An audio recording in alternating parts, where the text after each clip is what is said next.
Hello again, Gundam Converge collectors. So again, I'm a newbie to Gundam, so I'm using these little figurines to kind of teach myself about the whole Gundam universes. There's many universes in this, made by Bandai, big Japanese company, and these are deformed versions of their robots. I built a unicorn as a high grade. I built an Exia as a high grade. I built a Dom and I built a Zegok. All these in high grade form. So, when I built those kits, I just thought they were cool robots.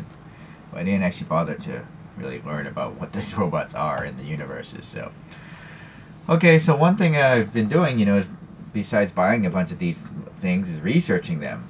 And this is a great website here called Gundanium Gateway.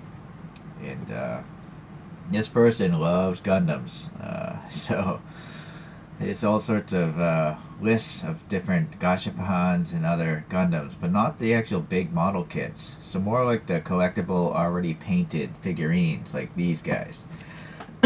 Here, he has a checklist of the Converge, and there's over 300 of them.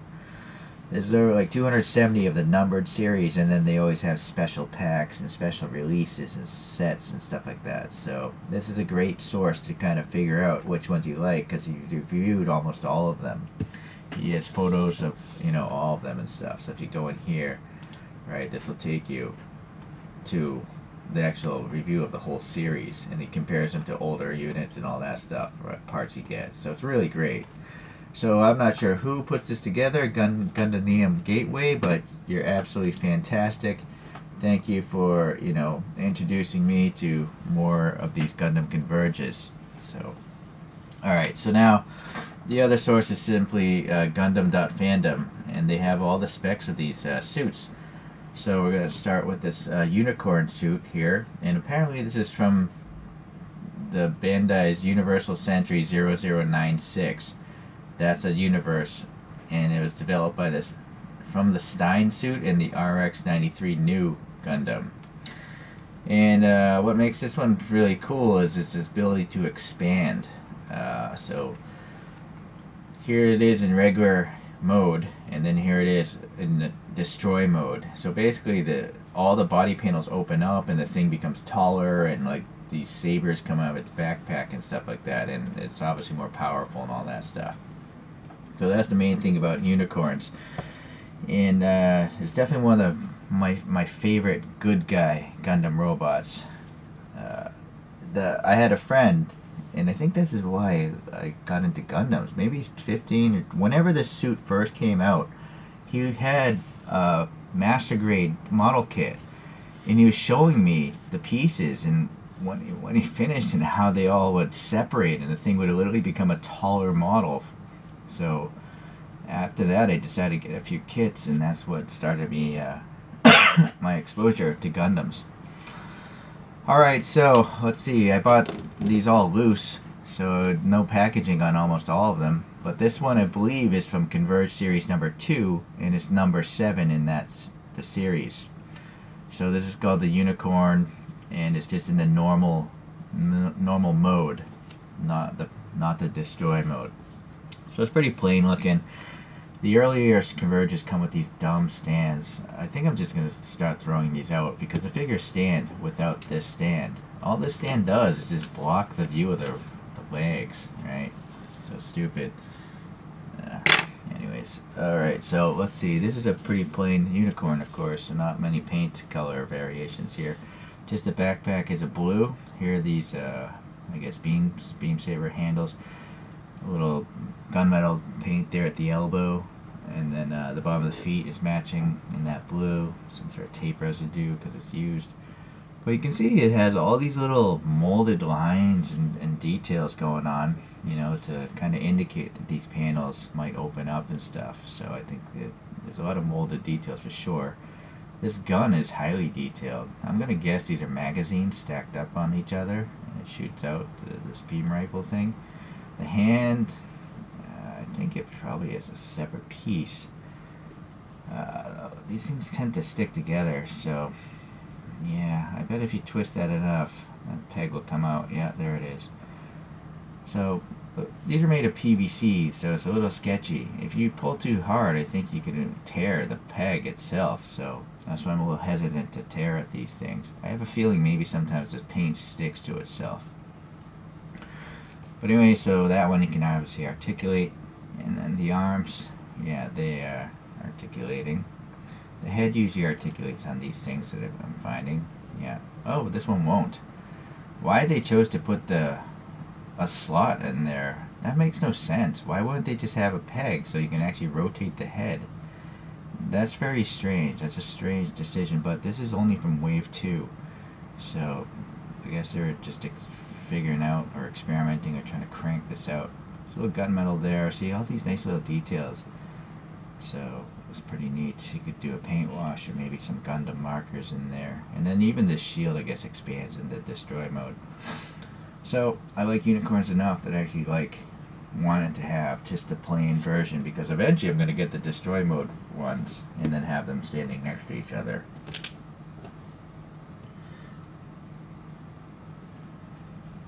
Alright, this next one is called Exia, and this has been released at least twice as a number 4 in the series or number 129 in the series.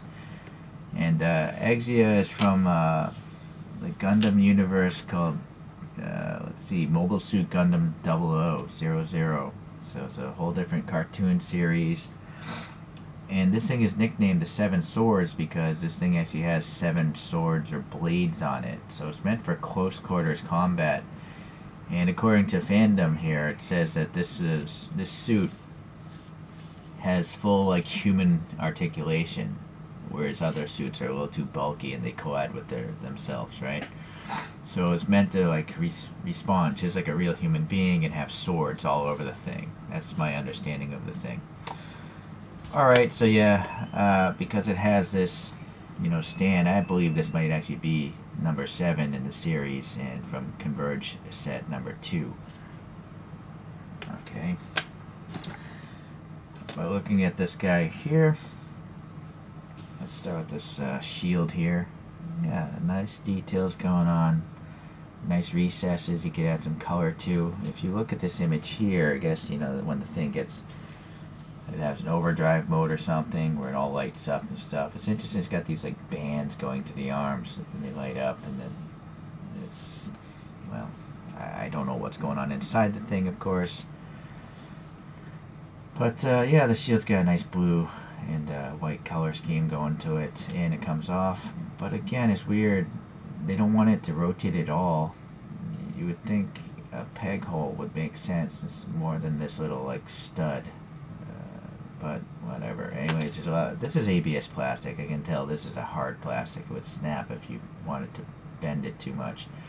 But the rest of it, I think, is that PVC. It's much softer. So you can see it's got these little bands that light up on the shoulders. So I think that's a really cool detail that they got into such a little figurine. And it's got some sort of a clamp going on around the forearm here. This one, yeah, this hand actually, I think, must articulate because it looks like a peg going in there. But there's nothing, yeah. But there's nothing as far as a hole and its ability to hold anything, so it just rotates it there. The shoulder, yeah, rotates a peg in a hole. So you got this cool little printing here. It says GN-001. I think that's the mobile suit number. And unfortunately, it's really dark green. I think on the regular one, it's supposed to be a much lighter green. Like on the model kits, this is a transparent green.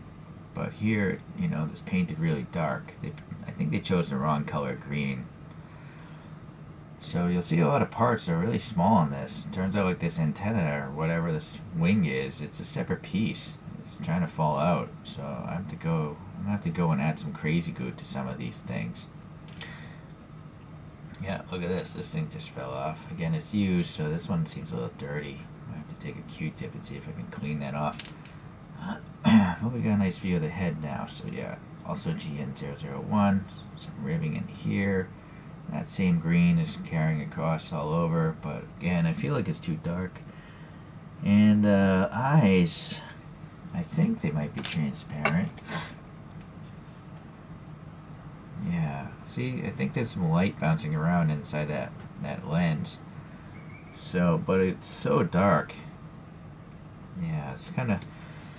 I feel it's the wrong plastic that they used. It almost looks black. And this is a pretty bright photo booth I'm in. Okay, some yellow and red painted details, a little ribbing in there. And then, yeah, it's just nicely painted. A lot of details molded in. The bottom of the feet even have details. And then this side we have, I guess, one of the main swords. Let's see. But unfortunately, I don't think it moves. On the model kit, this thing flips forward out to here. It's like a switchblade. But it's also got a pistol up here, I think. So unfortunately, yeah, not much articulation on these guys. You're paying for the paint job. You're not really paying for the playability. This again, I think, might be a hard ABS plastic. And it's interesting that this gun thing is a separate piece, but it must be snapped in. It's going through the hand, but the hand isn't open, so they got it through the hand. I don't know if it's how, really. Maybe there's an air gap in there and they just like snapped it on. But anyway, so this shield kind of locks it all together. Alright. See if we can get that back. Yeah, so you definitely want to glue these little pieces in around, because if you fondle these at all, they're going to fall out. You're going to lose them. You know, they're just so small. Boy, get this guy back together. Unless you like the alternate looks. Maybe the reason why they do some of these shapes like this is because if you do lose the piece, it doesn't look that bad. But if it was like a hexagon or just a circle, it might look a little bit weirder. But as it is, without this thing, it just kind of looks, it still looks like a pretty cool robot. It just looks like a detail instead of it's missing a part. So maybe that's why they do these weird shaped pegs and holes, because they know a lot of people are going to lose these things. But for me, I don't know. Well, I guess with this one, you wouldn't want it to spin anyway, so that's okay. But for a shield, I kind of feel like if you had a shield on, you'd want to have it be able to move, right? So that one, it's still a little bit weird, I think. Okay, now let's get that out of the way.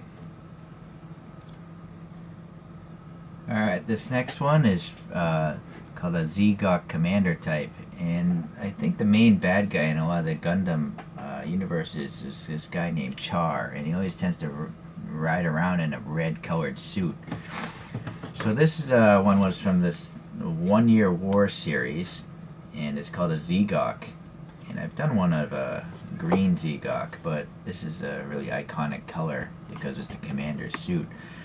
And obviously this is a new one. It's number 18 in the series. So this is from Converge series number 3, and it says here 2011. That's how old that series was. And there's going to be some other pictures of what else was in that series. Apparently there's 6 in total. And there's going to be a piece of gum in here. And I'm not going to eat gum from 2011. Yeah, look at that. Oh man, that's disgusting. Okay, in the trash. So it's kind of like a tiny model kit, and again, I would suggest you actually glue these pieces on. I've seen a lot of these loose sold at some used toy shops, and they're always missing a claw. You know, there's one of these claws missing because it just fell out. Alright, so I'm going to crazy glue my stuff together. Comes with a stupid stand, which again, is just stupid. Because it'll stand without it. I don't know why they wasted that plastic. That plastic could have been used to give an alternate head to a lot of these figures, or alternate weapons or shields or something, right? But no, they chose to give people like a giant piece of plastic that is totally unnecessary. Alright, so some electronics clippers. I'm going to clip at the very end here, right? Alright, you get the gist. Let me come back and I'll have these things glued together. So as I was gluing that thing together, I decided to glue these yellow fins together, which now I understand why. the head doesn't want to spin, because if it did spin, it might break these off. So that's why they chose to do the whole L-shaped, peg instead of a round one, because the head is too long. It'll definitely knock them off. So yeah, Bandai knows a lot more than I do. Although I still think the shield could spin. Alright, so I use crazy glue and I have these going to a point, but you actually do have the option to make the claws, spread out. So these, I have 2 of them spread out. This one already set before I changed my mind. But anyways, a little variation doesn't hurt. So inside these hands, that's supposed to be like some sort of mega particle gun. And then the claws themselves are meant to pierce other robot suits. And then these 6 dots up here are actually missile launchers. So this thing is equipped with a bunch of missile launchers, kind of like this image back there on the monitor. So it's such a funky looking suit that I really like it. Its design is really unique. It has this pink mono eye in there, and that is its optic sensor, I guess. Which I think possibly, if this opens, I know some of them you can actually rotate the eye thing, but that's not a flat surface, it's curved, so I don't think you can spin that eye. I think it's fixed in place. But I could be wrong. Yeah, I don't think that's going to move at all, because it's not a flat surface to spin on. But I like that the missiles are down here, and you could add some detail if you wanted to. So the whole top is a separate piece here. Pretty decent fit. I don't see a need to glue that one. There's no way that's going to fall loose, and you'd notice that missing. It's pretty big. The backpack as well. Now the backpack has some water thruster, propeller blades, and some fins and stuff like that. On the back, yeah, we got some nice details molded in as usual. The legs have this gray. I think these things can actually collapse their arms and legs so they can go through the water easier. But, I might be wrong. I've never seen a scene with them. But that was the impression I got when I built the model kits, the high grade kits. I think this arm goes on this side. Yeah, okay. Yeah, so very cool. It's a very unique design. I like it a lot. I think this white thing is the hatch for the pilot to get into. I've also come to realize sometimes the pilots are in the torso, but sometimes they're actually in the head. So maybe this is just a door, and there's actually a passageway to get up to wherever the control room is, the cockpit, if you will. Okay, some more propeller details. I do feel like those propeller details are too shallow, though. They could have easily molded those things deeper in, and I think they did that on the green version. They may have updated it later. This is early in the series again. Alright, very cool. Let's pull out the next one, get that set up. Hold on here. So the next one here is just called the MS-09, Mobile Suit number 9, and it's called Dom. Not the Fast and Furious guy, but anyways. It's a really popular mass production ground type mobile suit, apparently, according to fandom here. And in this one, the pilot is actually in the torso. That's the door, I guess, and the cockpit's right somewhere in the torso. The design tries to blend the head into the shoulders for armor protection, so keep bullets from ricocheting better. And this is from the very first Gundam series, just called Mobile Suit Gundam. So this is where it all began, old cartoon shows, which I haven't seen really. So again, I'm learning about these things. Now, with no box and looking at this yellow thing, I believe this is from Converge series number 5, and it's number 32 in the series. That's what I suspect. But I went to the trash. Alright, so, being an old Converge, this pink mono eye, it's just pink. It's not even a metallic or anything like that. The later ones have metallic pinks. There aren't many paint apps at all, like there's no color here. Oh, but then again, maybe no, that image clearly has like yellow in there. But yeah, the arms move, and let's see if this bazooka, nope, the bazooka is part of the hand. So you can spin the hand a little bit, but you basically want the bazooka to rest on the shoulder anyways. Let's maybe remove that shoulder and see some more details. Again, being used, it seems to be some brown here. Maybe it's grime, maybe it's a Gundam marker. Can this move? No. Can this head come off? I almost feel like that's a separate piece in there, so I almost feel like this eye might actually be able to spin left and right, but it's stuck, so I guess I'm just going to leave it alone. Alright, so being from the very first Gundam series, the technology in this is almost believable. Fandom is saying this is running off thermonuclear reactors, and it has a bunch of jet thrusters here in the feet, and those engines are powered by nuclear reactions or a nuclear generator. There are also some jets up in the skirt here, and it just hovers across the ground. So that's what this does.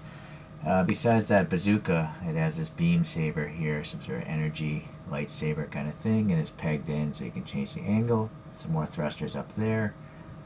Yeah, just a lot of molded details here. Yeah, I think someone took a paint wash to this because it's in brown, which is fine. Saved me a little bit of time.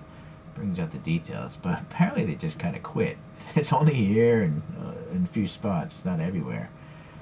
Yeah. All right. So maybe some paint detailing would really spruce this up. But it's got 3 different colors. You got the purple, you got a dark gray, and then you got a light gray in the torso. And oh, well, technically 4. And then you got this red and the pink. All right, 5 colors. Yeah. Alright, so it's good. I like it because it's one of the original mobile suits from the Gundam universe.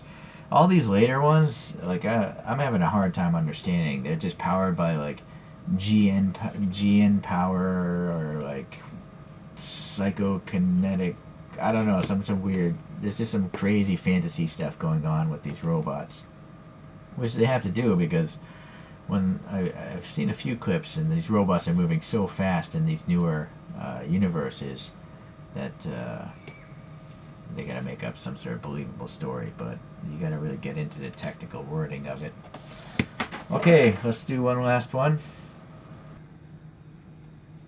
Alright, the last one today is from Mobile Suit Gundam Unicorn. That's a series of some sort, and it's called the RXO Gundam 02 Banshee version. So it's supposed to be a black armor, but it's actually more of a dark blue, and that's in its normal mode. And then when it's destroy mode, it lights up. But this one's lit up green, and this one's lit up gold. So I don't know. So this is more a much newer Gundam universe. So they start having these crazy things. Last seen in 0096 Universal Century, made by Anaheim Electronics, and it's powered by a fusion reactor and an unmeasurable power output in destroy mode. Alright, well, anyways, but over here in the description, this is where I start to get lost. So it's psycho frame that's tied to the pilot's it reads the pilot's mind, apparently. That's what psycho frames are. It's not a crazy frame, it just reads the pilot's psychology or something. And then NT-D is activated. Golden orange glow. That's what it's some sort of power fusion thing. I don't know. So anyways, okay, so I'm trying to learn, but it's a little bit tough, These are fake things, sadly. Maybe good, actually. You probably don't want to have humans running around things this huge. They would just destroy everything. Alright, so Converge-wise, I believe this is Converge series number 7, and it's number 39 in the series. I've seen pictures on that Gundam Neum where the claws, this is an older one where the teeth are shorter, but there's some sort of newer variation where the teeth are longer, and this, I'm going to assume this is a gun or a rifle. And this is a little bit different as well on the newer version, but I just went with what was cheap. This is, again, loose spot used. So it's essentially a dark version of this one, and it's extended out. But is it taller? It is taller, yeah, because it's all the panels have extended upwards. But this one has a rifle and a shield. This one has built-in, I'm going to guess, is it a gun or something, and then a physical claw to rip things apart. Still has some beam sabers in the back, though, on the backpack. And the backpack is actually a different color. It is a much darker purple or blue. I still wouldn't say it's black. I feel like it's got some blue tint to it. But as usual, this just had tons of dots and lines and a lot of molded details that you can go and maybe color up with some markers or something. And it's nice that it says the suit number, RXO there, bottom of the feet, uh, these golden claws. Oh yeah, look at this. This one actually has a torso twist, so that's cool. That's not common on a lot of these Gundams. And then, yeah, the elbow, see, the paint is stuck, so I'm a little hesitant to pull that. I don't know if this comes off either. But the head, yeah, that's a peg, a round peg. And I felt this wiggle, so this probably is a separate piece as well. Yeah, so I gotta glue that together. It's just gonna get lost. So this one just has some red eyes. Unfortunately, I don't think they're transparent. Or are they? No, actually, I think they are translucent. Yeah. And there's some sort of metallic silver texture behind them. So that's really cool. Unfortunately, it's so dark in shadow. It's actually hard to see without a bright flashlight. But it is there, that detail. So that's nice. I like that about these Converges. A lot of them have plastic transparent eyes. Alright, RXO on the back of the head as well. And so yes, this my head can spin because it's not going to collide with anything. And then yeah, you got all the expanded parts, and it's well painted. You know, the gold isn't flowing across to the where it shouldn't be. I guess up here maybe it could have been painted nicer. Yeah, it is kind of sloppy there. My bad. I take it back. These knees are actually a different color. They look like they're gunmetal or silver. Yeah, silver joints here, although they don't move. Oh, look at that. Oh, what do you know? So I'm learning you just gotta like pull and see what moves. I just thought that was all molded as one piece. A lot of the arms and Converge do that, but this must be, well, it's still pretty early in the series if it's number 39. But yeah, they thought that out. Well, this one doesn't have a round peg though, so I think they may have done that so you don't have this on this side, but wouldn't that be a cool option to have, even though it doesn't exist in the cartoon? Why not? Why wouldn't they both? Well, you know what? Maybe you can do it because it's PVC, it flexes enough. This side you might have to add some putty. Yeah, so it can be done, never mind. But I just think it would be easier if both of them were the same shape. And both actually round would be better because then you could twist it. Right? Like that. That might be wrong. This is okay. Alright, so this is actually the best articulating one of them all. Let's see if this one does the torso. Yeah, I think this torso is locked in place. I don't think it's meant to be a separate piece. Yeah, so Exia. Yeah, again, well, you know, it is a separate piece, but I think it might be glued. And just the way it's molded, it would collide with itself if it was supposed to spin. They could have maybe designed that better so it would spin. Oh well. This one, it looks like there's a paint separation, but no, I do feel that's a continuous piece of PVC. And this one definitely I wouldn't expect it to spin. No way. Yeah, so this is the most posable of them all. So that's cool. Let me reset all these things. Okay, so that's it for today's education lesson. Bear in mind, I could have been totally wrong about a lot of these things, like where they are in the Converge series. I was just going off the images that I see on the internet, and then obviously just maybe misreading those Gundam fandom pages. But if you just like cool looking figurines, I think these are it. They have so many details packed into them. I guess the only thing I'm really concerned about is whether or not those details might fall off and be lost, like that tiny little horn piece. So I do feel like gluing them together would be a smart thing to do. If you don't want to use crazy glue, you could use silicone glue, because silicone glue generally doesn't tend to stain or be permanent, you know. Or even poster board putty might work if it's a strong poster putty like Uhu Sticky Tack stuff. At least the 3 kilo version, the dark gray one. Well, thanks for watching today. Hopefully you had a favorite to look at. Boy, I like all of them. I don't know which is my favorite. I really like the various colors of this guy. Yeah, this guy's not so good. This guy has the posability going for him. And then I just like these two because they're from really old Gundam series. That one, and then this design itself. I think I might like this design the most. It's so goofy. Alright, thanks for watching. I'll see you in the next Converge video.